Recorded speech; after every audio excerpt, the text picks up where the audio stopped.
கருணாநிதி வந்து எம்ஜிஆருடைய செல்வாக்கை குறைக்கணும்ன்றதுக்காக தான் தன்னுடைய மகனை வந்து மூக்க முத்துவா சினிமாவை கொண்டு வர்றாரு.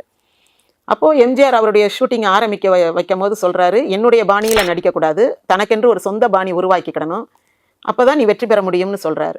யாரும் அவளை பொருட்படுத்திக்கல. பரவாயில்ல. அதுக்கடுத்து மதுரையில் ஒரு மாநாடு நடக்குது, திமுக மாநாடு. என்ன செய்யறாரு கருணாநிதினா, தன்னுடைய மகன் மூக்க முத்துவை வந்து ஊர்வலத்துக்கு தலைமை தாங்க வைக்கிறார். அப்போ எம்ஜிஆர் வந்து தன்னுடைய இம்பார்ட்டன்ஸ் வந்து குறையுதுன்றதை ஃபீல் பண்ணிட்டு நானும் மாநாட்டுக்கு வரல அப்படின்ற சொல்லவும், சிலர் வந்து இல்லை நீங்கள் வராமல்லாம் இருந்தால் அது நல்லா இருக்காது, ரொம்ப கட்சிக்குள்ளே வந்து தொண்டர்களுக்கு தெரிஞ்சிடும் பிரிவினை வந்துருச்சுன்னு, நீங்கள் வாங்கன்னு சொல்கிறாரு. எம்ஜிஆர் சரின்னு சம்மதிச்சு மறுநாள் அந்த நிறைவு விழா கூட்டம் நடக்கும் இல்லையா, அந்த கூட்டத்தில் வந்து நான் பேச வர்றேன்னு சொல்லிடுறாரு. அப்போது எம்ஜிஆர் கொஞ்சம் கூட்டம் ஆரம்பித்த பிறகு வர்றாரு. வந்த உடனே கூட்டம் ரொம்ப கலகலக்குது. அப்புறம் வந்து மேலே உட்காந்துடுறாரு மேடையில். கடைசியாக ஃபைனலாக பேசுகிறவங்க தான் தலைவர். அது ஒரு ஸ்டேட்டஸ்கோ. இப்போ எம்ஜிஆர் பேச சொல்கிறதா கருணாநிதியை பேச சொல்கிறதான்ற ஒரு கேள்வி வருது. அப்போ கலைஞர் சொல்கிறாரு, இல்லை அவரையே பேச சொல்லுங்கள், நான் தலைவர், நான் கடைசியாக பேசுவேன்றாரு. அப்போ அவர்கிட்ட சொல்கிறாங்க, எம்ஜிஆர் பேசுனா கூட்டம் கலைஞ்சிரும், நீங்கள் பேசிடுங்க முதல்ல அப்படின்றாங்க. இல்லை நான் கட்சி தலைவர், நான் எப்படி முதல்ல பேசுறது, அவர் பேசட்டும் அப்படின்றாங்க.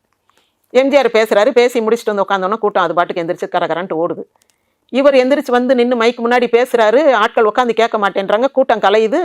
கூட்டம் எந்திரிச்சு ஆளுகள் நடந்து போகும்போது எப்படி ஒரு ஆள் மேடையில் நின்று பேச முடியும்? உடனே அவர் அப்படியே மயக்கம் வந்த மாதிரி சீட்டில் வந்து உட்காந்துடுறாரு. மறுநாள் திமுக மாநாட்டில் கருணாநிதி மயக்கம். அதுதான் செய்தி. ஏன்னா அவருக்கே அவமானமாக தெரியுது, என்ன நம்ம பேசிக்கிட்டு இருக்கோம், இப்படி நம்ம கட்சி தொண்டர்கள் எழுந்து போய்கிட்டே இருக்காங்களேன்னு.